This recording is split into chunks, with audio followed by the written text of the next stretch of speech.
एक दिन दुर्योधन ने गुरु द्रोणाचार्य जी के पुत्र अश्वत्थामा से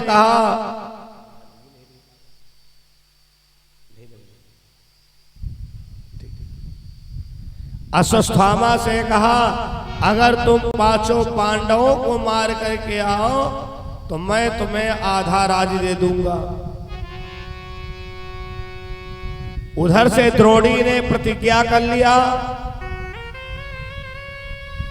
आज जो है पांडवों को कोई नहीं बचा सकता है। मैं सोते हुए परवार करूंगा। भले लोग कहें कि गुरु द्रोणाचार्य जी का पुत्र अश्वत्थामा कायर था, क्योंकि सोते हुए के ऊपर वार करना, पीठ पीछे वार करना, किसी के पशु के ऊपर आघात करना, ये वीर बहादुरों का काम नहीं है, गीदड़ों का काम होता है। इधर से द्रोणी चला और उधर भगवान श्याम सुंदर बोले, भैया धर्मराज, खाली समय व्यर्थ नहीं गंवाना चाहिए। चलो तुम्हें पशुपति बाण लिवा लाए चलकर। भगवान आने वाले संकट की घड़ी से पांचों पांडवों को वहां से हटा दिया। पांचों लोगों को पशुपति बाण लिवाने के लिए चल दिए। यहां पांडवों के पांचों बच्चे सो रहे हैं। उन बच्चों में एक विशेष बात यह थी, जो भीम का बेटा था बिल्कुल भीम के जैसा रात में मुख देखने से लगता। जो धर्मराज का बेटा था, अगर केवल उसका मुख देखते तो ये ना पहचान पाते ये धर्मराज है कि धर्मराज का बेटा है। हत्यारे ने क्रोध में काट दिए हैं लाल, उन पांचों के शीश ले निकल चला चंडाल।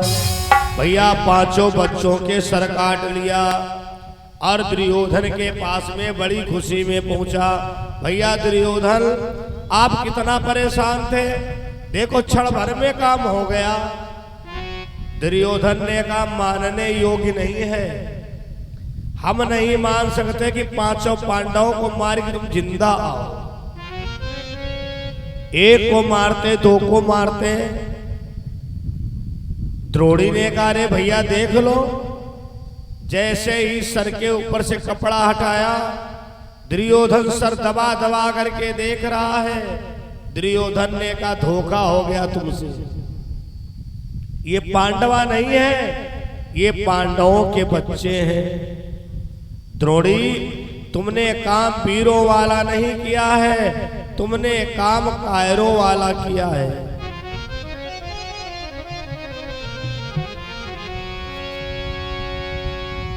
अपने दरबार से भगा दिया। अब तो द्रोणी बेचारा ना घर का रह गया ना घाट का। उधर सवेरा होता है, द्रौपदी विचार करती है, अरे अभी तक हमारे बच्चे नहीं जगे हैं। डेरों में खून बह रहा था, हर अबला पड़ी रो रही थी।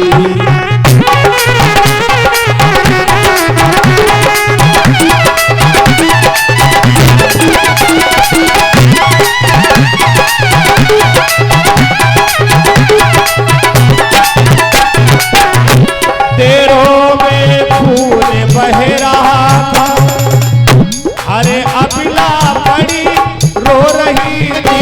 हरे अबला पड़ी रो रही थी।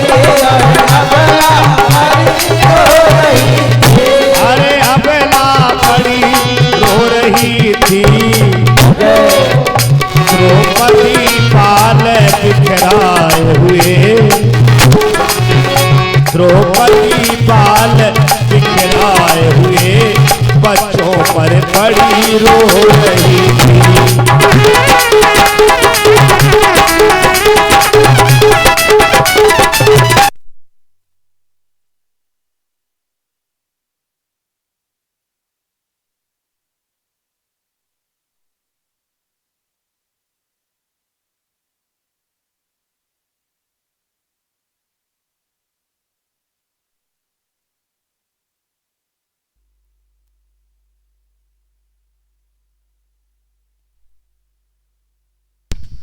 हेलो हेलो,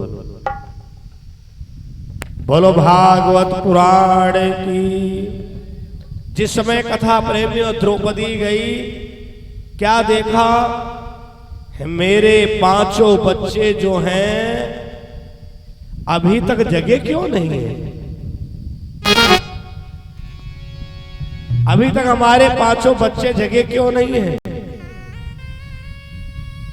कमरे के अंदर जब गई तो क्या देखा? खून भरा हुआ है। द्रौपदी विचार करती, हाय हमारे बच्चों को तो नहीं कुछ हो गया। जिस समय कमरे के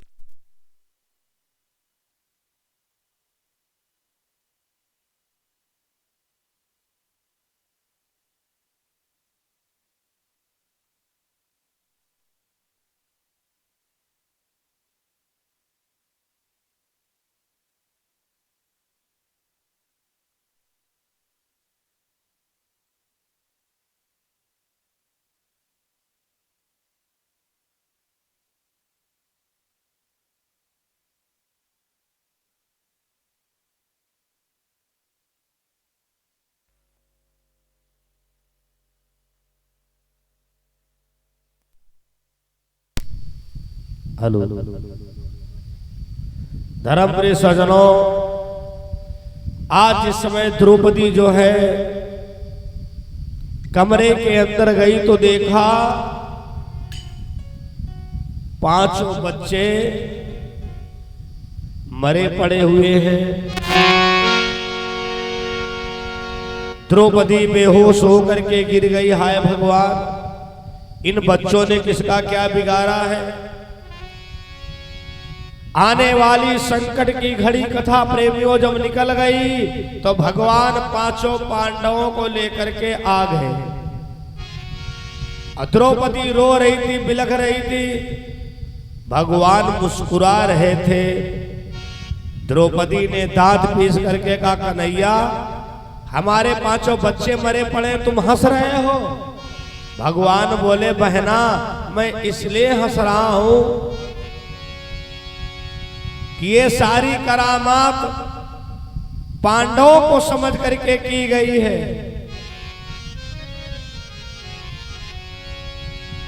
द्रौपदी ने कहा, भैया मोहन के आते ही बोली, नटवर आओ क्या बात।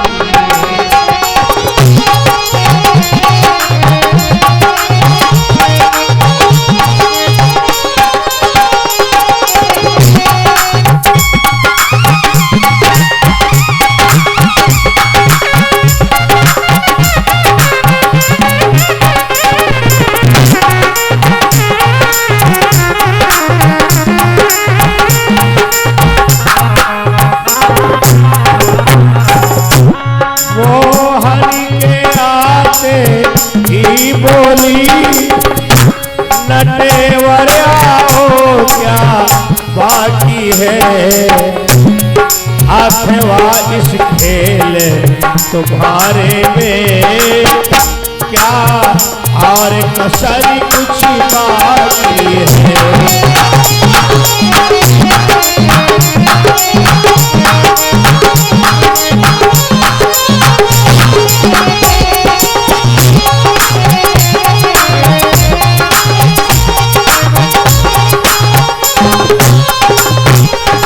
अरे कन्हैया बताओ कोई कसर बाकी है क्या?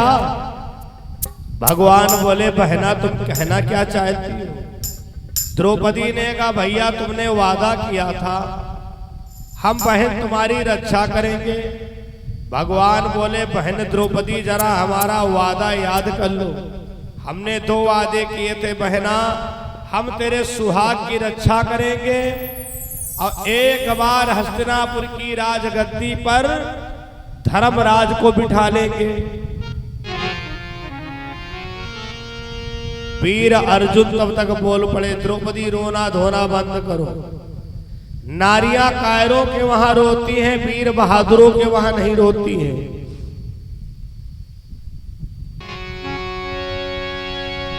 अर्जुन बोले ठहरो द्रौपदी, मैं आज नीच को लाऊंगा। यदि तेरा वचन निभा न सके तो मुंह न कभी दिखलाऊंगा।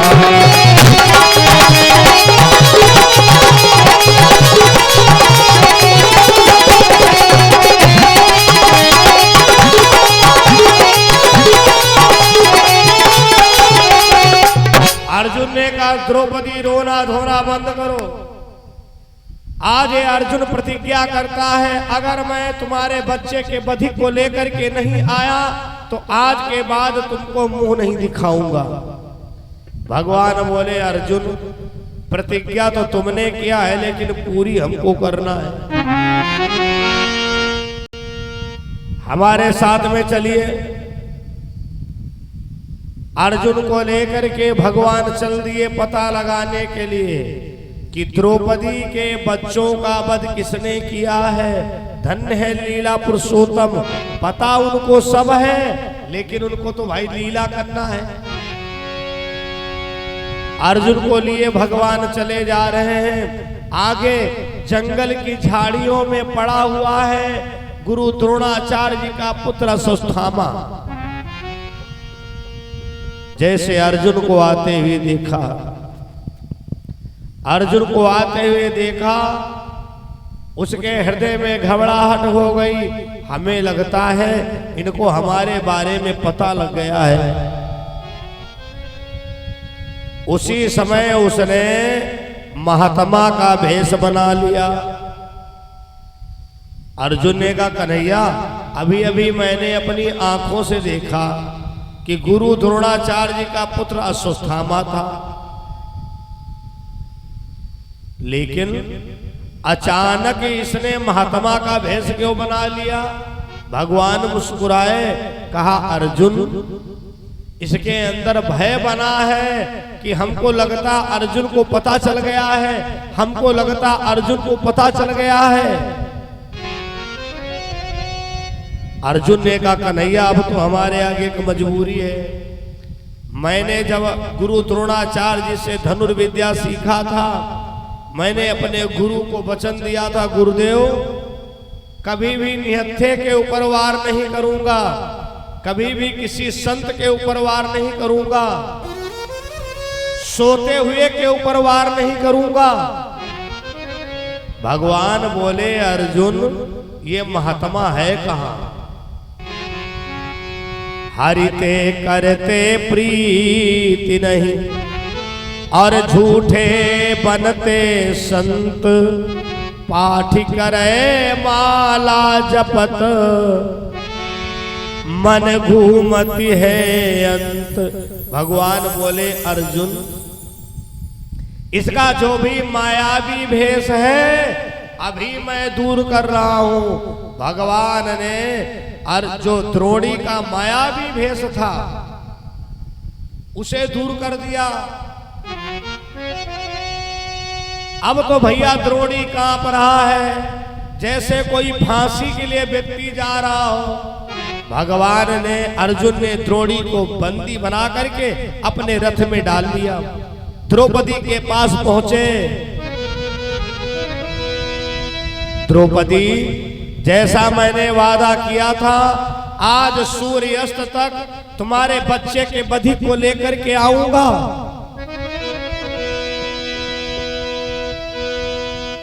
द्रौपदी मुझे जल्दी बतला क्या कर तेरा दिल भर डालो। खींचलू खाल सारे तन की या टुकड़े टुकड़े कर डालो।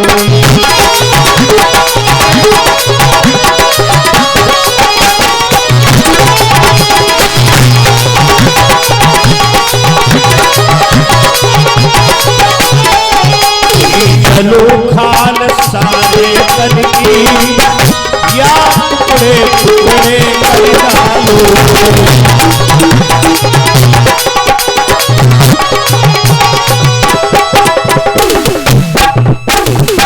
द्रौपदी बता इसको कौन सी सजा दी जाए? इसी ने तुम्हारे 5 बच्चों का वध किया है। द्रौपदी की जबान पर कोई शब्द आता भैया उसके पहले द्रोणी बोल पड़ा, अर्जुन सोच समझ करके निर्णय लेना। मैंने तो एक गलती किया है जो कि सोते हुए बच्चों के ऊपर वार किया है, और अगर हम मर गए तो तुम कितनी गलतियां करोगे जरा नोट कर लो। नंबर 1, हम अकेले हैं, तुम 5 लोग हो। दूसरी गलती, हम निहत्थे हैं, तुम्हारे पास हथियार हैं। तीसरी गलती, हम तुम्हारे घर के अंदर हैं। कितना बड़ा दुश्मन हो, लेकिन कहा जाता है ना दरवाजे का कुत्ता भी शेर होता है? आप सोच लीजिए कितना तुम्हारा नाम होगा। और सबसे बड़ी गलती ये करने जा रहे हो, हम ब्राह्मण हैं, अगर तुम्हारे घर के अंदर मर गए तो तुम्हारे पुरखा नरक में उल्टा उल्टा लटकाए जाएंगे। अब भैया द्रौपदी की बुद्धि ना काम करे, हाय अकेले हमारे 5 बच्चों के कारण इतना बड़ा कलंक हमारे परिवार पर लगेगा।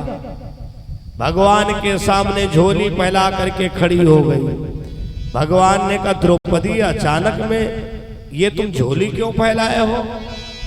द्रौपदी ने कहा भैया भैया आज मैं तुमसे कुछ मांग रही हूं।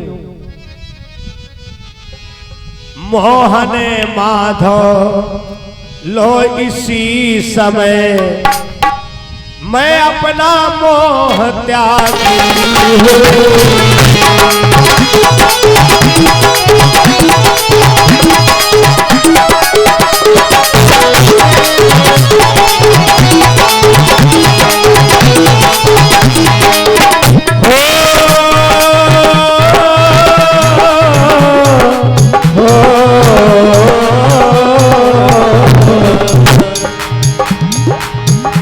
पर एक अनाथ ब्राह्मण के प्राणों की भी मांगती हूँ।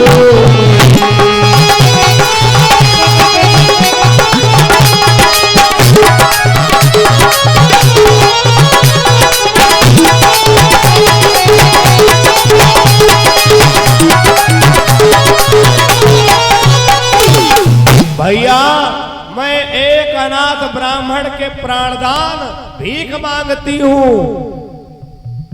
भगवान बोले द्रौपदी सोच लीजिए, ये प्राणदान योग्य व्यक्ति नहीं है। हाय छोटे छोटे बच्चों पर तलवार चलाया। द्रौपदी ने कहा भैया अपने पुत्रों के कारण मैं अपने पूर्वजों को नरक में नहीं ढकेलूंगी, आप इसके प्राणदान दे दो। भगवान ने कहा प्राणदान तो दूंगा लेकिन मरने से बेबत्र दंड दूंगा।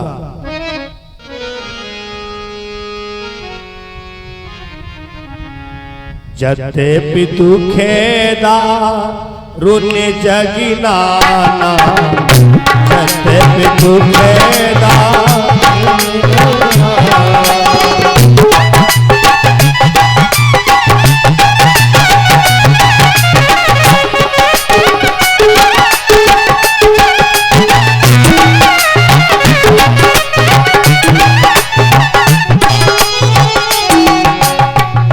जते पितु खेदा रुने जगिनाना, जते पितु खेदा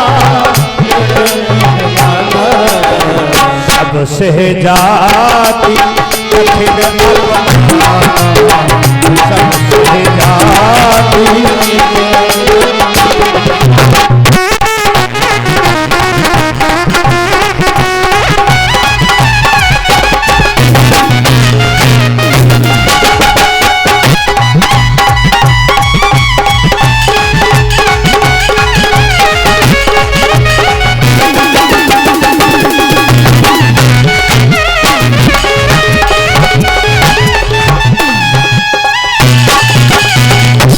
यद्यपि दुख दारुण जग नाना, सबसे जाति कठिन अपमाना। भैया द्रोणी का 5 जगहों से सर घुटवा दिया और जो मस्तक में मड़ी थी उसको निकलवा लिया।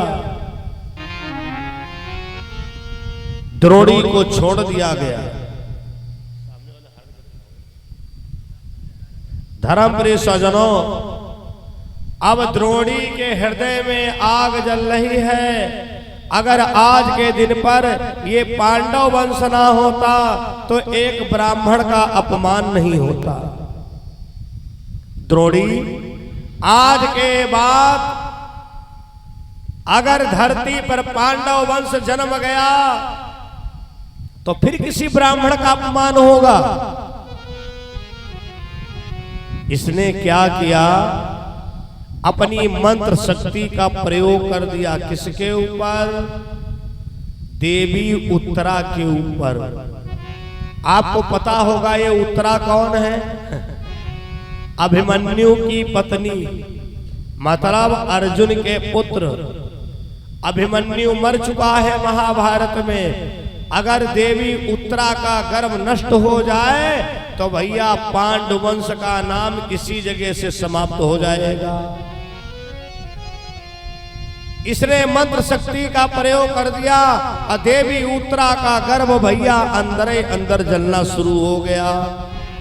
देवी उत्तरा घबराई, भगवान के पास में आई। मामा मामा मामा, ये गर्भी बाल भीतर ही जलता जाता है।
अंदर ही अंदर जल रहा है, मेरे गर्भ की रक्षा करो।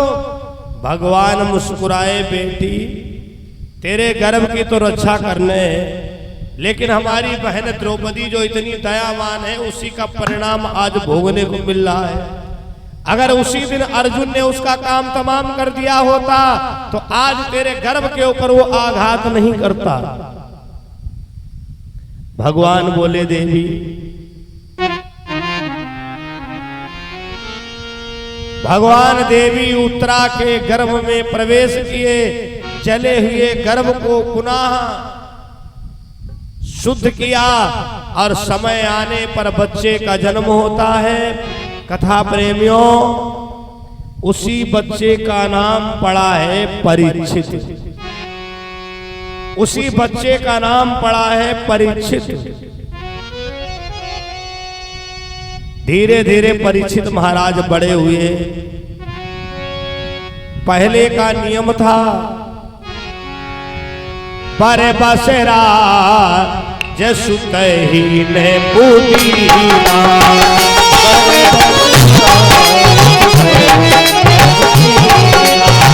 पर बसेरा जसुत ही ने पूदीना,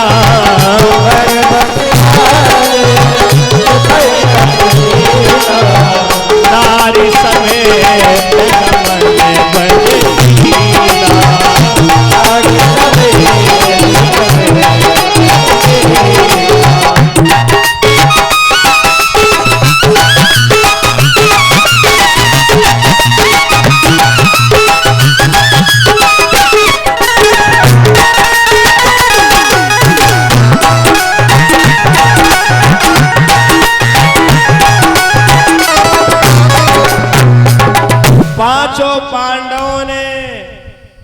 परीक्षित महाराज बड़े हुए तो पांचों पांडवों ने घर छोड़ दिया और परीक्षित महाराज को राजा बना दिया। बर बस राज सुतहिन पुदीना नारी समेत गमन बन कीन्हा। महाराज परीक्षित राजा बने, प्रजा की बड़े अच्छे ढंग से सेवा कर रहे हैं। सारी प्रजा परीक्षित महाराज से बड़ी प्रसन्न रहती है। धर्मप्रिय सज्जनों,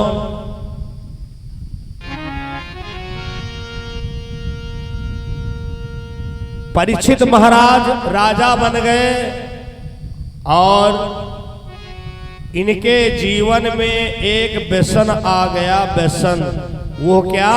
शिकार खेलने का। परीक्षित महाराज के जीवन में एक व्यसन आ गया, शिकार खेलने का। एक दिन की बात है, राजा परीक्षित शिकार खेलने के लिए गए हुए थे और उधर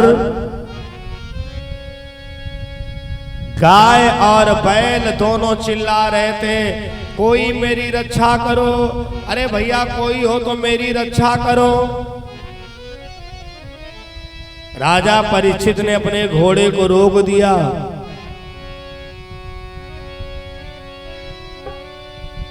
क्या समझ लिया इतनी जल्दी, पार्थी का जमाना बीता है। रे मूर्ख पार्थ यदि रहे नहीं, लेकिन पार्थ अंश तो जिंदा है।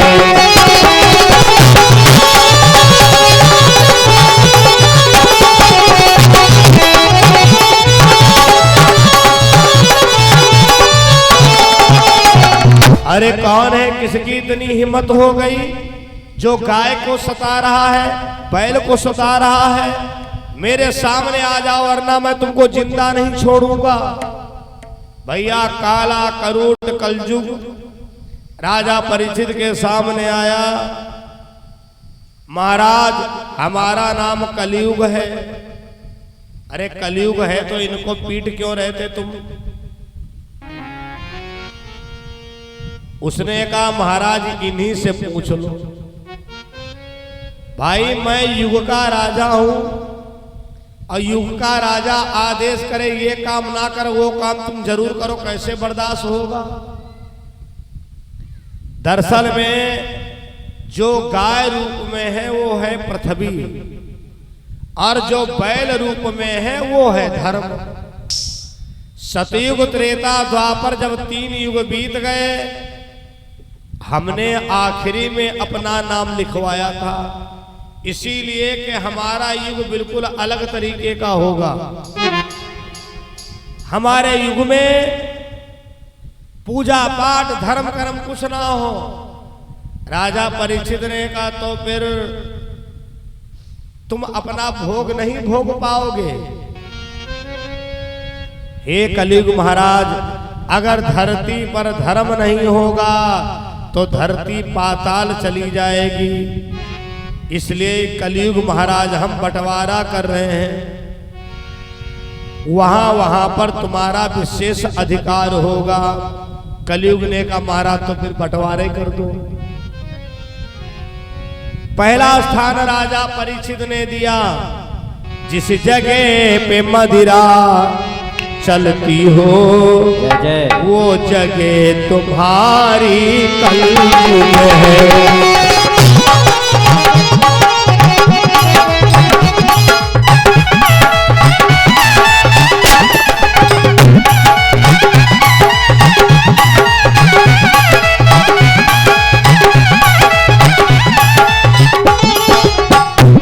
जिस जगह पे मदिरा चलती हो वो जगह तुम्हारी कलयुग है।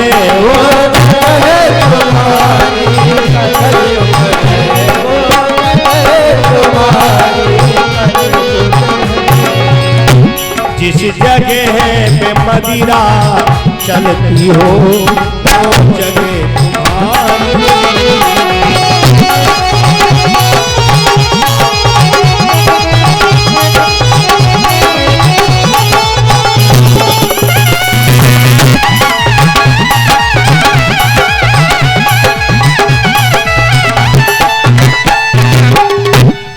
कलयुग महाराज, जहां पर मदिरा का सेवन होता हो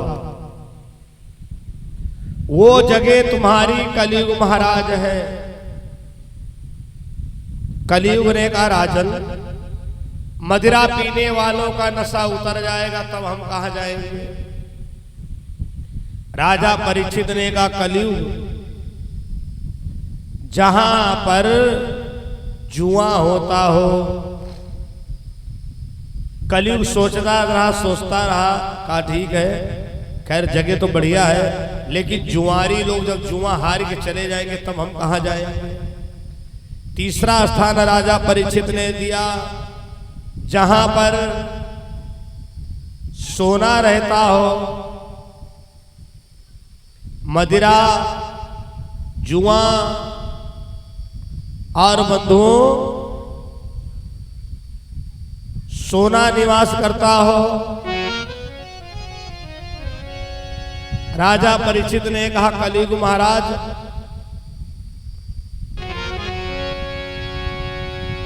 और बोले एक स्थान और दे दो जहां बहु सास की सास हो वही घर बैठो जाए। अब पुत्र न मानई बाप की वही घर बैठा।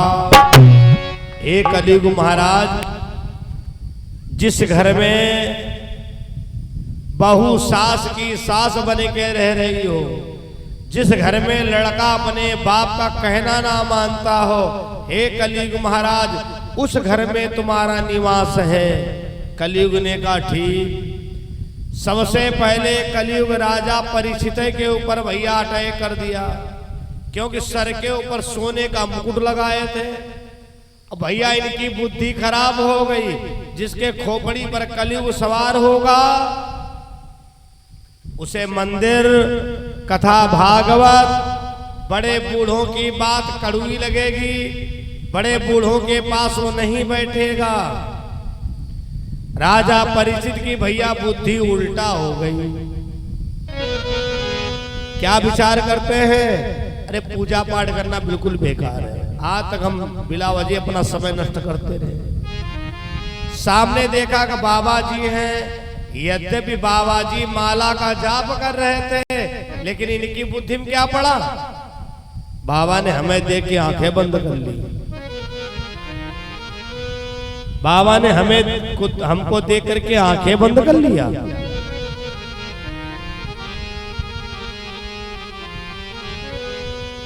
इन्होंने क्या किया, एक मरा हुआ सांप उठाया और भैया बाबा जी के गले में डाल दिया। लेकिन बाबा जी फिर भी नहीं बोले कुछ, चले आए अपने घर। जब उनके शिष्य ने देखा, अरे हाय, हमारे गुरु जी के गले में मरा हुआ सर्प राजा परीक्षित ने डाला। चेला ने श्राप दे दिया, बस सावधान, बस सावधान, ए तक्षक जिंदा हो जाओ।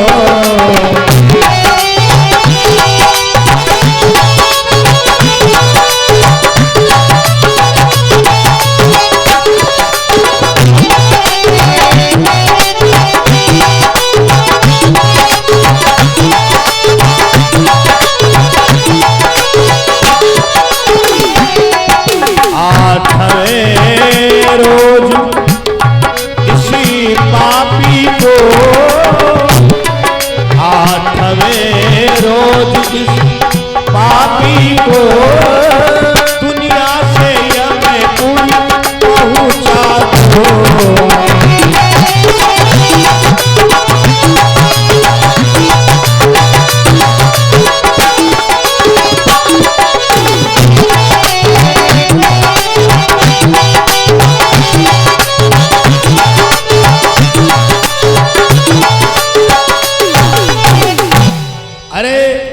नागराज, मैं तुमको वरदान दे रहा हूं, आज के 8वें दिन तुम जिंदा हो जाना और राजा परीक्षित को डस लेना जाकर।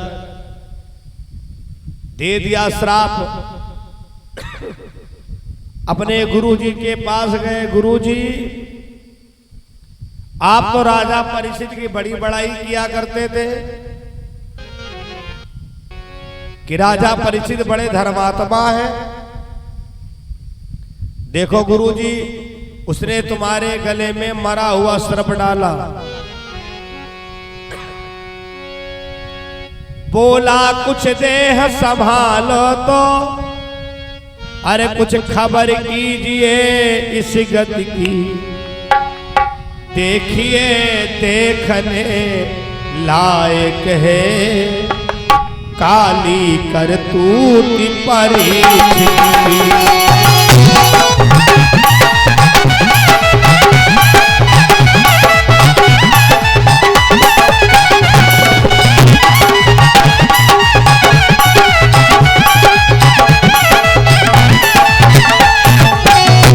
देखिए देखने लायक है काली करतूत परीक्षित की।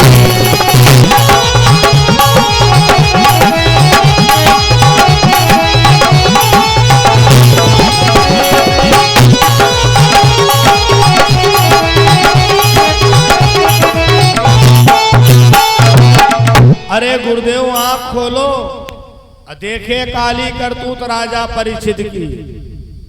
गुरुजी ने कहा शांत बैठो। और जैसे ही माला का जाप पूरा हुआ, गुरुजी ने कहा चेलो, तुमने कुछ श्राप वराप तो नहीं दिया है? अरे बोले गुरुजी, बस ज्यादा नहीं, इतने श्राप दिया है जो तुम्हारे गले में सांप पड़ा है ये आज के 8वें दिन जिंदा हो जाएगा और राजा परीक्षित को काटेगा। सर्प काटने से मरेंगे तो उनकी अकाल मृत्यु होगी, और अकाल मृत्यु होगी तो नरक में डाले जाएंगे। अरे गुरुजी ने कहा है तुमने ये क्या किया है? दरअसल में गलती समय परीक्षित की नहीं है, परीक्षित की खोपड़ी पर कलयुग बैठा हमने स्वयं देखा है। वही उनकी बुद्धि घुमा रहा इधर उधर। जाओ राजा परीक्षित से कह दो जाकर, तुम्हारी जिंदगी के 8 दिन बचे हैं, आज को मिला के अपने मुक्ति का कोई उपाय ढूंढ लो। और उधर जब राजा परीक्षित अपने घर पहुंचे और मुकुट को उतारा, हाय भगवान, ये हमने क्या किया? बाबा जी के गले में मैंने मरा हुआ सर्प डाला, ये तो मैंने बहुत बड़ा पाप किया है। प्रायश्चित कर ही रहे थे भैया, तब तक संत समाज आ गया। राजन, जो तुमने बाबा जी के गले में मरा हुआ सर्प डाला है और उनके चेलों ने श्राप दे दिया है, यही सांप आज के 8वें दिन जिंदा हो जाएगा और तुमको काटेगा, तुम मर जाओगे। राजा परीक्षित को चिंता हो गई। भैया, चाहे जितना बड़ा ज्ञानवान हो, लेकिन मरना कोई नहीं चाहता है, कोई नहीं मरना चाहता है, लेकिन एक दिन मरना सबको है।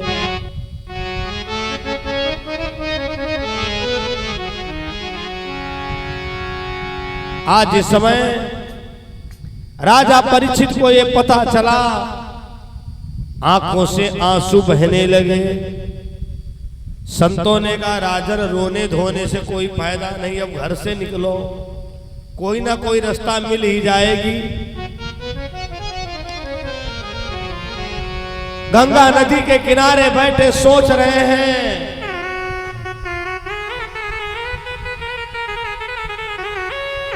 बताई दे तू कोई हमका जतनिया, बताई दे तू कोई हमका जतनिया, बताई दे कोई हमका जतनिया, हमका जतनिया, हमका जतनिया, हमका जतनिया, हमका जतनिया, बताई दे तू कोई हमका जतनिया, बताई दे तू कोई हमका जतनिया।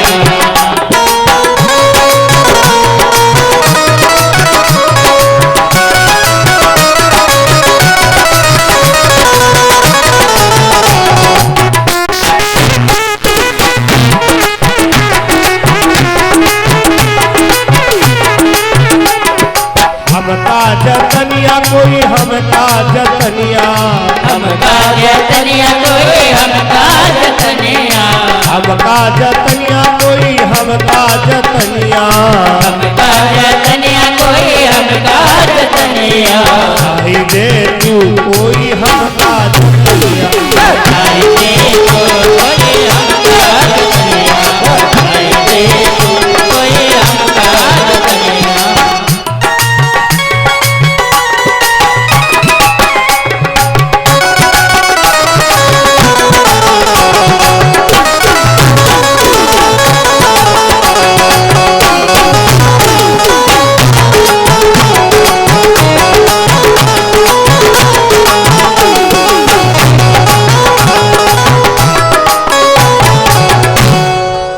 राजा परीक्षित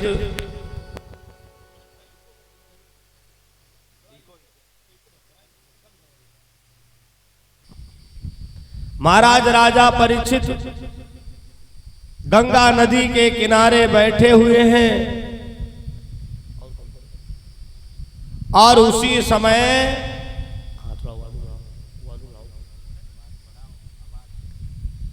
देवर्षि नारद का आगमन हुआ।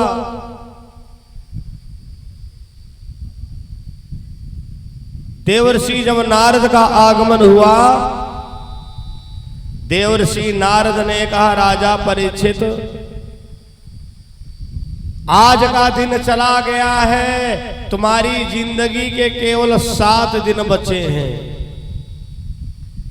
अब 7 दिन के अंदर तुमको अगर मोक्ष कोई दिला सकता है वो है श्रीमद् भागवत महापुराण। राजन गंगा नदी के किनारे यजमान बन करके 7 दिवसीय तुम भागवत सुनो। राजा परीक्षित नारद के चरणों में गिर पड़े, महाराज आपसे अच्छा विद्वान हमको कहां कोई मिलेगा, आप ही हमें भागवत सुना दो। नारद ने कहा अरे हम नहीं, आपको भागवत तो हम व्यास पुत्र के द्वारा सुनवाएंगे, श्री सुखदेव जी महाराज जी के द्वारा सुनवाएंगे। राजा परीक्षित ने कहा हे देवर्षि नारद, विद्वान को लाना सबके बस की बात नहीं है, आप अपने हिसाब से उनको लिवा लाओ, हो सकता हमारी वाणी से कोई गलती हो जाए। देवर्षि नारद हिमालय पर्वत पर गए जहां श्री व्यास पुत्र सुखदेव जी महाराज भगवान की तपस्या कर रहे हैं। जैसे देवर्षि नारद को देखा, आओ आओ संत भगवान। देवर्षि नारद ने कहा राजा परीक्षित को श्रीमद् भागवत की कथा सुना दो चलकर। आप 18 पुराण 4 वेदों के ज्ञाता हो। अरे सुखदेव जी ने कहा ज्ञाता है तो अपने लिए है कि पूरी दुनिया के लिए है। अरे नारद जी ने कहा भगवान विद्वता जो है किसी किसी को देता है, चलो सुना दो चल करके। सुखदेव महाराज ने कहा जब मैंने अपने माता पिता को छोड़ दिया तो हमारे लिए परीक्षित माने कुछ नहीं है।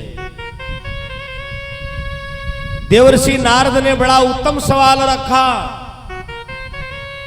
हे सुखदेव जी आप मेरे एक प्रश्न का उत्तर दे दो। कहा क्या? कहा एक अंधा लाठी टेकते हुए चला आ रहा है और बीचों बीच रोड पर कुआं बना हो और उस कुएं में जगत भी ना हो और वहां पर एक व्यक्ति आंख वाला बैठा हो। अगर आंख वाला ना बताए अंधा कुआं में गिर जाए तो क्या होगा? अरे सुखदेव जी ने कहा तो महान पाप, वो नरक का अधिकारी होगा, बड़ा घमंडी व्यक्ति होगा। नारद जी ने कहा नारायण नारायण सब सारी धारा तुम्हारे ऊपर लागू है। अंधा है परीक्षित और कुआं है नरक, और आंख वाले सज्जन हो आप। अगर आपके होते हुए परीक्षित महाराज नरक हो गए तो ये सारे कलंक दोष तुम पर लग जाएंगे। सुखदेव जी ने कहा हम सुनते थे नारद की बात नहीं रद्द होती है, लेकिन आज हम भी मान गए। देवर्षि नारद जी के साथ आने के लिए सुखदेव जी तैयार हो गए। आगे आगे देवर्षि नारद और पीछे पीछे सुखदेव भगवान। और जिस समय सुखदेव महाराज का आगमन हुआ तो भैया सारी समाज उठ के खड़ी हो गई, और तो और इनके पिता व्यास जी महाराज भी उठ के खड़े हो गए। समाज में लोगों ने तर्क कर दिया, ये देखो बाप अपने लड़का को हाईलाइट करने के लिए देखो कितना बड़ा नाटक बना रहे, उठे खड़े हाथ जोड़े खड़े। व्यास जी ने कहा सुनो, मैंने अपने पुत्र को नहीं प्रणाम किया है, मैंने इनके अंदर जो 4 वेद है, 18 पुराण है, 6 शास्त्र हैं, जो भगवान की कथा कहता है उसके अंदर मैंने उन वेदों को प्रणाम किया है।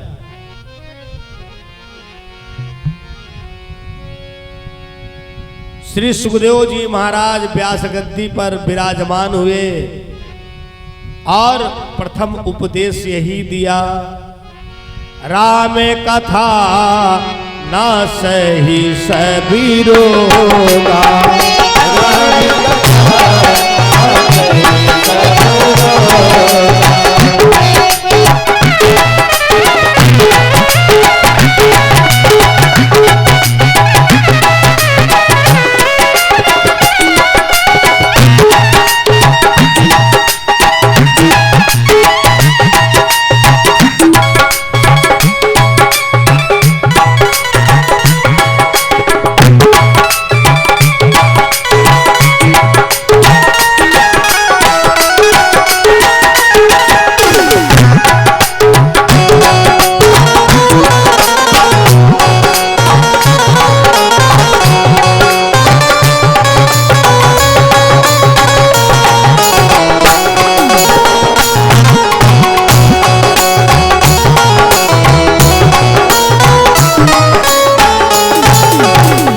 आज बंधु श्री सुखदेव जी महाराज राजा परीक्षित को यजमान बनाते हैं। गंगा नदी के किनारे इस भागवत को सुना रहे हैं। कहते हैं भागवत को कहीं पर भी सुना जा सकता है, कभी भी सुना जा सकता है, और लेकिन कुछ जगहों पर सुनने का इसका विशेष फल है। जैसे कोई पुनीत वृक्ष हो, कोई पुनीत तट हो, या कोई पुनीत महीना हो। महीनों में श्रावण मास, भगवान भोले बाबा का महीना। पुनीत वृक्षों में भी मैंने देखा है, नीम का भी वृक्ष है, आम का भी वृक्ष है, बरगद का भी वृक्ष है। ये बगीचा ना है, बिल्कुल पंचवटी है। सार्वजनिक स्थल हो, ऐसी जगहों पर सुनने का विशेष फल बताया गया है। अब देखो भगवान प्रसन्न होने के यही तो लक्षण है। रात भर पानी गिरा, सुबह से पानी गिरा, अब भगवान कथा के समय कृपा किए हैं, उसके बाद भाई उनकी मर्जी। हम आप यही तो कह सकते हैं भगवान कथम ना बाधा पड़े, बाकी आप अपने हिसाब से काम करो। बोलो भागवत भगवान की जय। जयकारा उच्च स्वर से लगाए। बोलो बालाजी भगवान की। मुझे बड़ी प्रसन्नता है सामने मंदिर का जीर्णोद्धार हो रहा है। आज से हनुमान जी महाराज की प्राण प्रतिष्ठा का भी कार्य शुरू हो जाएगा। जैसा कि भैया विनोद मिश्रा जी ने हमसे इच्छा व्यक्त किया कि गुरुजी हम लोग सब लोग इस मंदिर का जीर्णोद्धार किए हैं, तो हनुमान जी के नए उससे मूर्ति आई है, बाकी बड़ा पुराना मंदिर है। तो हमने कहा कि भाई इनको बिल्कुल विधिवत प्राण प्रतिष्ठित करवाया जाए। तो आज जो है हनुमान जी जलाधिवास करेंगे। जल में वास, दुग्ध में वास, पुष्प में वास, फल में वास, मिष्ठान में वास और आखिर में अन्नादिवास। वो हम आपको क्रमशः पहले बताते रहेंगे। और जैसा कि आज जलाधिवास शाम को होगा, तो जब जलाधिवास होगा तो भले एक गिलास जल अपने हाथ से डालो, क्योंकि मंदिर की प्राण प्रतिष्ठा का बहुत बड़ा महत्व है। और ये मैं बड़ी हनुमान जी की कृपा मानूंगा कि 2022 में आपकी प्राण प्रतिष्ठा की सेवा का सौभाग्य मुझे प्राप्त हो रहा है। बोलो बालाजी भगवान की जय हो। देखो कल हमने रात को कहा था जयकारा मन से लगाओ कि भाई आप लोग शिकायत कर रहे थे इधर उधर बरसता है, लेकिन हमारे उमरापुर में छूट जाता है। हमने फोन पे ही भैया सूरज मिश्रा से कहा लड्डू गोपाल को आने दो।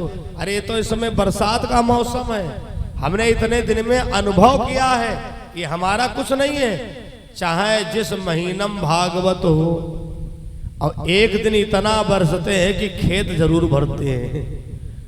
ये देवभ्रष्टा इत्यादि कार्यों का प्रत्यक्ष प्रमाण माना गया है। आइए कथा के क्रम में चलें, क्योंकि समय बहुत सीमित है।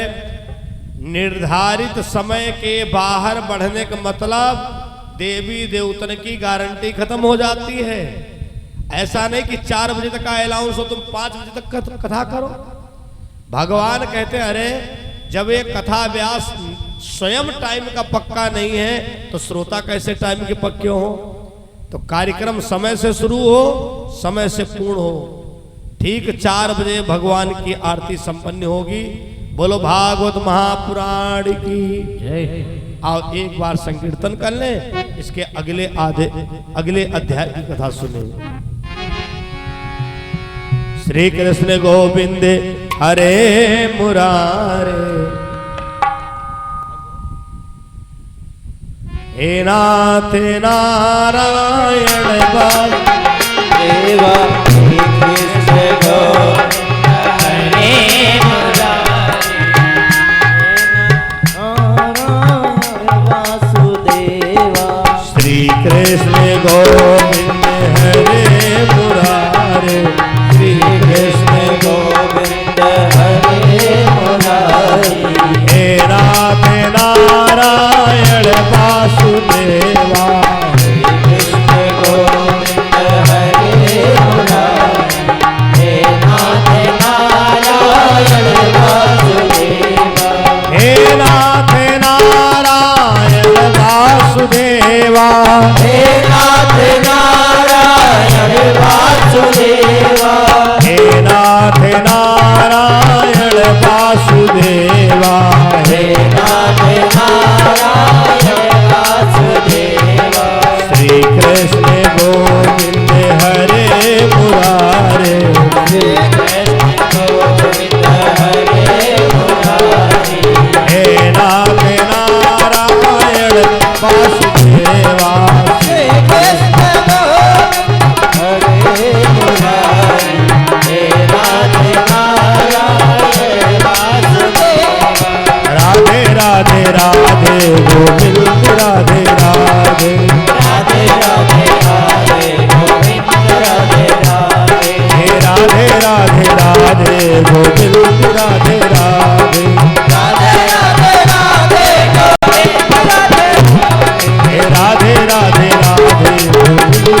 बोलो भागवत महापुराण की जय हो। अगले अध्याय में वर्णन आता है।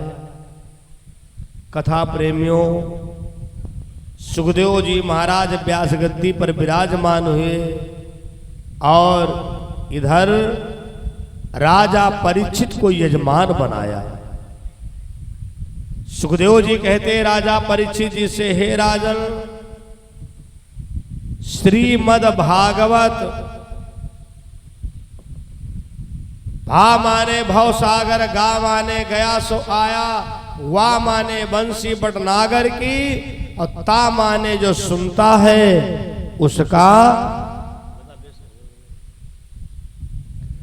उसका तारण तरण हो जाता है। महाराज राजा परीक्षित यजमान बने हैं और सुखदेव जी महाराज 7 दिवसीय श्रीमद् भागवत महापुराण की कथा राजा परीक्षित को सुनाने जा रहे हैं। कहते हैं, राजन, भगवान की कथा के अंदर अनेकों अनेक सुंदर भाव मिले हैं। राजन, एक कन्नौज नगर का अजामिल नाम का ब्राह्मण था, जिसके अनेक बच्चे थे और उसने जीवन में ऐसे कोई दुष्कार्य नहीं है जो उसने किया ना हो। एक दिन भगवान महात्मा का भेष बनाकर और अजामिल के पास में गए। बोले, अजामिल,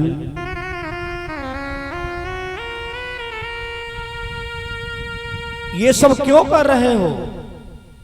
अरे अजामिल ने कहा, बाबा क्यों कर रहे हैं? बड़ा परिवार है इसलिए कर रहे हैं। भगवान बोले, कितना बड़ा परिवार है? अजामिल ने कहा, बाबा 9.5 लड़का हमारे हैं। अब भगवान चक्कर में पड़ गए। पूरी वाली गिनती तो हमने सुनी है, लेकिन 1.5 वाली आज हम पहली बार सुन रहे हैं। ज्ञानी का ज्ञानी मिलत होती ज्ञान की बात, मूर्ख से मूर्ख भिड़े बाजती डंडालात। जब ज्ञानी इकट्ठा होते तो भैया ज्ञान की बात होती है। जब 2 मूर्ख इकट्ठा हो जाए तो पता नहीं कब झगड़ा चालू हो जाए। जब ज्ञानी मूर्ख का सामना पड़ता है तो ज्ञानी व्यक्ति मूर्ख के हाथ जोड़ के चल देता है। मूर्ख बड़ा खुश होता है। देखो, इतने बड़े ज्ञानी थे, हाथ जोड़ के चले गए। भगवान बोले, अजामिल, आपके 9.5 लड़का है? बोले, हाँ। तो भगवान बोले, अपने लड़कन के नाम बताओ। भैया नाम गिनाना शुरू कर दिया। अब्बू, डब्बू, सिलौटी, पतरा, ढोड़े, मगड़े इत्यादि। लेकिन किसी में भगवान का नाम नहीं है। भगवान बोले, अजामिल, तुमने तो 9 नाम बताए और तुम तो 9.5 लड़का बता रहे थे। अरे अजामिल ने कहा, बाबा 9 लड़का जन्म चुके, 10वां अपने माँ के गर्भ में है, इसलिए हमने उसको 9.5 में गिना है। भगवान बोले, तो एक काम करिए, अपने 10वें बच्चे का नाम तुम नारायण रखना। हम यही तुमसे मांगते हैं। कथा प्रेमियों, समय आने पर बच्चे का जन्म हुआ और अजामिल ने उस बच्चे का नाम नारायण रखवाया। अब नारायण से भैया बड़ा लगाव है। देखो, छोटा बच्चा जो घर में छोटा होता है, हर काम घर का व्यक्ति उसी से कहता है, अरे नारायण भोजन ले आओ, नारायण पानी ले आओ। अब धीरे धीरे अजामिल का आखिरी समय आ गया। यमराज फौज लेके करने को जंग आए, करने को जंग आए। जब बूढ़े तन के हर एक पुरजे में जंग आए, पुरजे में जंग आए। जीवन गुजर गया तो जीने का ढंग आया, जीने का ढंग आया। और जब सम्मा बुझ गई तो महफिल में रंग आया, महफिल में रंग आया। अरे फुर्सत के वक्त भी ना सुमिरन का वक्त निकला, उसी वक्त मांगा जब वक्त तंग आया, जब वक्त तंग आया। आखिरी का समय आ गया भैया। जमराज लोग अजामिल को लेने आ गए, प्राण खींचने लगे तो अजामिल चिल्लाया। देखो जब कोई दर्द पीड़ा होती है तो जिससे ज्यादा लगा होता है व्यक्ति उसी का नाम लेता है। ज्यादातर कहते हाय दादा, हाय अम्मा, हाय भगवान। अजामिल जो है अपने बेटे को बहुत चाहता था, छोटे वाले बेटे को। ओ नारायण लो बचा हमें, हमको पकड़े ले जाते हैं।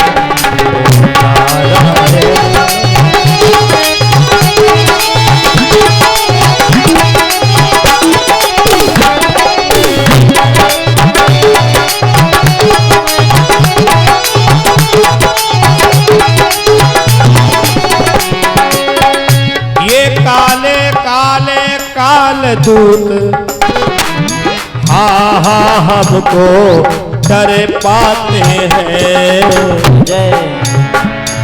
हे नारायण बचा हमें, ओ नारायण लो बचा हमें, हमें को पकड़े ले जाते हैं। ओ नारायण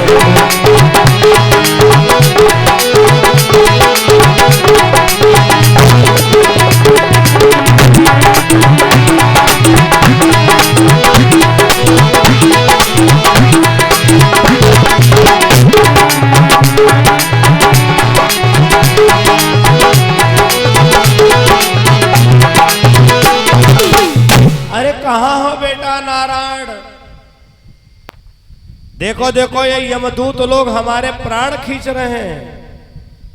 आवाज तो अपने बेटे के लिए थी, लेकिन वो पुकार भैया भगवान के पास पहुंच गई। भगवान ने उसी समय देवदूतों को भेज दिया, जल्दी से जाओ। देखो एक अजामिल नाम का व्यक्ति है और अंत के समय में नारायण कह रहा है। और भैया अंत के समय में नारायण नाम बहुत मुश्किल है, आखिरी के समय में भगवान का नाम आवे तो बहुत बड़ी बात है। जब कोई परेशानी होती है, जब कोई पीड़ा होती है, किसकी याद आती? घर परिवार की, रिश्तेदारों की, नातेदारों की।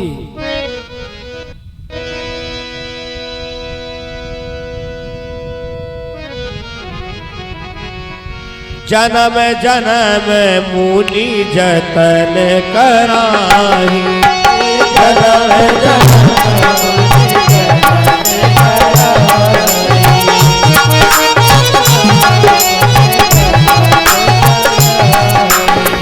जन्म जन्म मुनि जतन कराई, जन्म जन्म जतन कराई।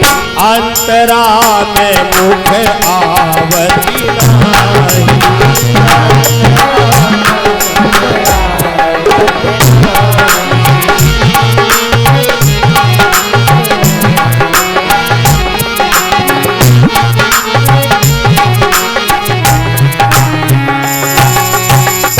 जन्म जन्म मुनि जतन कराही, अंतराम मुख आवत नाही। अंत के समय में भगवान का नाम आना बहुत मुश्किल है। उधर बैकुंठ से भगवान ने देवदूतों को भेज दिया, जल्दी से जाओ, कहीं अजामिल को यमराज ना छू पावे। भैया देवदूतों ने आकर के अजामिल को अपने विमान में बैठा लिया, ले जा करके बैकुंठ में निवास दे दिया। अब तो अजामिल बड़े चक्कर में, हाय भगवान, हमने जिंदगी में कोई अच्छे कर्म तो किया नहीं, लेकिन हमें बैकुंठ कैसे मिल गया? हम तो जिंदगी भर पाप किए हैं, मैंने अधर्म किया है। और तब तक यमराज लोग ब्रह्मा जी के पास गए, पितामह भाई ये देवताओं की यही बात अच्छी नहीं लगती है, आपने उसे नरक दिया, अब भगवान विष्णु जी ने उसको बैकुंठ दे दिया। अरे ब्रह्मा जी ने कहा भगवान के ऊपर उंगली ना उठाओ, हम तीनों देवताओं में कोई भेदभाव नहीं, रुको, हो सकता है कोई उसके कर्म का पन्ना हमसे छूट गया हो। भैया एक एक पन्ना चेक किया, कहीं पर अजामिल के जीवन में कोई अच्छे कर्म नहीं है। हाँ, एक संत की मुलाकात है, संत की मुलाकात है, और संत के कहने पर इसने अपने बेटे का नाम नारायण रखा है। अरे हमको लगता है हमारे भगवान से धोखा हो गया है। ब्रह्मा जी भगवान विष्णु जी के पास में गए, प्रभु आप जो भी करो आपके लिए सब संभव है, पर निवेदन है अजामिल जैसे लोगों को अगर बैकुंठ मिलेगा तो कोई धर्म पूजा पाठ नहीं करेगा। भगवान बोले ब्रह्मा जी आप बताओ, हम तीनों देवताओं ने एक निर्णय लिया था कि आखिरी के समय में जो नारायण नाम लेगा बैकुंठ का अधिकारी होगा, और अंत के समय में जिह्वा पर भगवान का नाम आ भी नहीं पाता है। अंत के समय में ये जीव माया में भागता है। थोड़ी तबीयत खराब हुई, अपने लड़कन को बुलाया, भैया एक खाता हमारा आर्यावर्त बैंक में, एक पंजाब में, एक केंद्रीय में है, इत्यादि इत्यादि। और उस समय पर राम राम बहुत कम लोग कह पाते हैं। पितामह इसने मरने के समय में नारायण नाम लिया है। अरे ब्रह्मा जी बोले नारायण नाम के लड़का का है।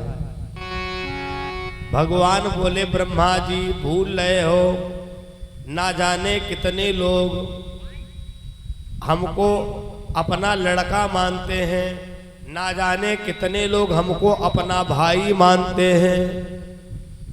त्वमेव माता च पिता त्वमेव बंधु च सखा त्वमेव विद्या द्रविड़ं त्वमेव सर्वं मम देव। अब हो सकता है नारायण ने हमको पुत्र का दर्जा दिया हो। ब्रह्मा जी ने कहा भाई ये हम बात नहीं मानेंगे, अब तो इस बात के लिए शंकर जी के वहां चलना होगा। अगर भोले बाबा कह दे तो अजामिल बैकुंठ का अधिकारी है। ब्रह्मा विष्णु दोनों लोग अजामिल के पास पहुंचे, बोले अजामिल तैयार हो जाओ, तुम्हें कैलाश पर्वत पर चलना है। बोले क्यों? बोले वहां पर पेशी लगी, फैसला होना है। अजामिल ने कहा देखो भैया पैदल और इधर हम चल नहीं पाएंगे, हमको बड़ा आनंद आ रहा है जो तुमने हमको कमरा दिया है। अब कमरा क्या, बैकुंठ धाम, जहां वार्ता अनुकूलित मौसम, जहां ना भूख है ना प्यास है ना कोई थकवाहट है, बड़ा सुकून है। बोले देखो भाई हम यहां से नहीं जाएंगे। भगवान बोले अजामिल तो चिंता क्यों करते हो। उसी समय पर भगवान ने एक सुंदर पालकी बनवाया, और अजामिल से कहा तुम ही पालकी में बैठो। अब भैया पालकी भी वो बिल्कुल वार्ता अनुकूलित, ऐसा लग रहा है के अंदर एसी फिट हो, जैसे ट्रेन का फर्स्ट एसी वाला डिब्बा। अजामिल मन ही मन में सोच रहा पता नहीं कौन हमारे कर्म उजागर हुए हैं जो कि इतना सब हमको सुख मिल रहा है। आगे भगवान विष्णु, अब पीछे ब्रह्मा पालकी में लगे। अब ब्रह्मा जी सोच रहे हाय दादा भगवान के चक्कर में पापी के ला दे जा रहे हम। नारायण भगवान 2 मिनट के लिए छोड़ दे, इसको मैं इतनी त्रासना दिलवाऊं जो कि 1000 जन्म तक याद रखे। अभी मैं शिव महापुराण बोला था लखनऊ में, बड़ा अच्छा भाव आखिरी में देखा यम मार्ग के दंड, मतलब कौन व्यक्ति क्या करता तो उसको क्या भोगना पड़ता है। बहुत विचित्र बातें मिली। जो माता पिता को कष्ट देते हैं जानते हो यमराज उन्हीं की भिष्ठा और उन्हीं के ऊपर मारते हैं। बहुत अनेकों प्रकार की उसमें शिक्षाएं मिली कथा प्रेमियों। आज ब्रह्मा जी सोच रहे नारायण भगवान 2 मिनट का मौका दे दे, फिर इसको मैं ऐसे ऐसे दंड दिलवाऊं कि इसकी बुद्धि सही हो जाए। और अजामिल मन ही मन में सोच रहा है पता नहीं कौन से हमने अच्छे कर्म किए जो कि ये सब हमको मिल रहा है। जैसे ही देखा शिव जी ने स्वामी के स्वामी आते हैं,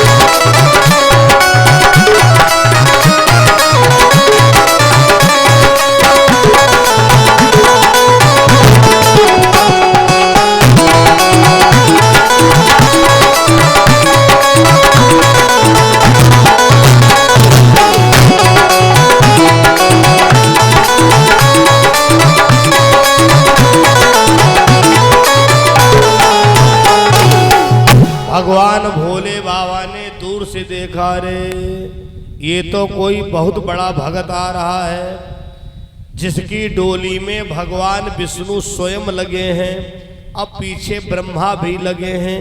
हाय क्या करूं, इतनी जल्दी क्या व्यवस्था करूं। इधर उधर के फूलों को तोड़ करके फटाफट माला बनाया। माला बनाया और जैसे डोली पास हम पहुंची भगवान भोले बाबा ने माला पहनाए दिया। ब्रह्मा जी सोचे तब बनाए तो अब बना। जिनके पास फैसला करवाने आए हैं वही तो अजामिल का माला पहनाए खड़े हैं। यमराज क्या कह रहे हैं, देवतन की मिली भगत है। फर्जी नोटिस दिया, भगवान विष्णु जी ने वैकुंठ दिया। अब इस पापी का सम्मान बढ़ाने के लिए देखो डोली में बैठा रहे हैं। अब महादेव बाबा का फूलन की माला पहना रहे हैं।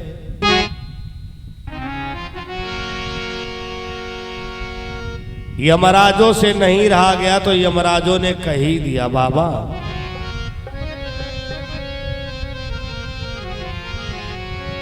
आपने जिसको माला पहनाया है शायद आपको नहीं पता ये कौन है। ये मृत्यु लोक का बहुत बड़ा पापी है, इसका नाम अजामिल है। भगवान भोले बाबा ने कहा जमराज अपनी जबान पर लगाम खींच लो। अरे वो पापी कहाँ हो सकता है जिसको भगवान डोली में बैठा के लाए हो, ब्रह्मा जी कंधा लगाए हो, बीच बीच में कंधा बदलने के लिए धर्मराज तैयार है। तो ब्रह्मा जी बोले महाराज हम तो मजबूरी में कंधा लगाए हैं, करे तो क्या करे, हम फैसला करवाने आए हैं।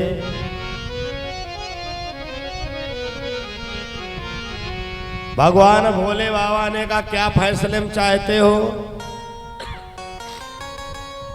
ब्रह्मा जी ने कहा इसने मरने के समय अपने बेटे का नाम लिया है और अपने बेटे का नाम रखा था नारायण। क्या ये वैकुंठ का अधिकारी है? भगवान भोले बाबा ने कहा ब्रह्मा जी जब इसने एक बार नारायण नाम लिया तो इसकी डोली में भगवान विष्णु ब्रह्मा तुम दोनों लोग मचे हो, और अगर कहीं इसने कई बार नाम लिया होता तो इसकी डोली में हमें भी लगना पड़ता। अजामिल ने अब जाना ओ तो ये सब महिमा हमारे लड़कवा नारायण की है। डोली के नीचे उतर के आया और हाथ जोड़ के बोला प्रभु हमें क्षमा कर दो, हम एक बार उन महात्मा जी से मिलना चाहते हैं जिनके कहने पर हमने अपने बेटे का नाम नारायण रखा। मैंने बहुत बड़ी भूल किया, हमारे जीवन में ना जाने कितने संत आए, उन्होंने हमें ज्ञान की बात बताई, हमने तो यही सोचा अरे इन लोगों का तो धंधा है, लेकिन हमें नहीं पता था कि संत वाणी जो है हमारे जीवन को इतना धन्य कर सकती है। तो भगवान नारायण जो थे उसी समय संत भेष में हो गए। अजामिल का मतलब हमारे दरवाजे आप ही गए थे? भगवान बोले हाँ, जब कोई मनुष्य गलत मार्ग पर जाने लगता है तब मैं उसके जीवन में एक बार जाता हूं, समझाता हूं। अगर आपको गलत काम से कोई रोक रहा है तो याद रखना वो स्वयं भगवान आया है तुम्हारे पास, भले ही जिसका भेष हो। अगर कोई गलत कार्य से तुमको रोक रहा है, समझा रहा है तो परमात्मा है। अजामिल ने कहा प्रभु हमें क्षमा कर दो, हमें एक बार मानव का चोला फिर से दे दो, हम जाकर के तुम्हारा भजन करेंगे। भगवान बोले अजामिल हर जीव जन्म के पहले यही कहता है हमें एक बार मानव की देह दे दो, हम धरती पर जाकर के तुम्हारा भजन करेंगे। लेकिन भूमि परत भाठा पर पानी,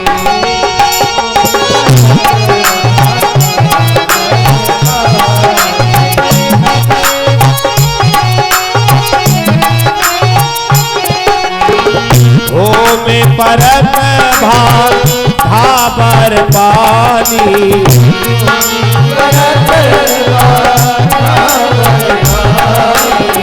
जनु जीवे माँ या लपटानी।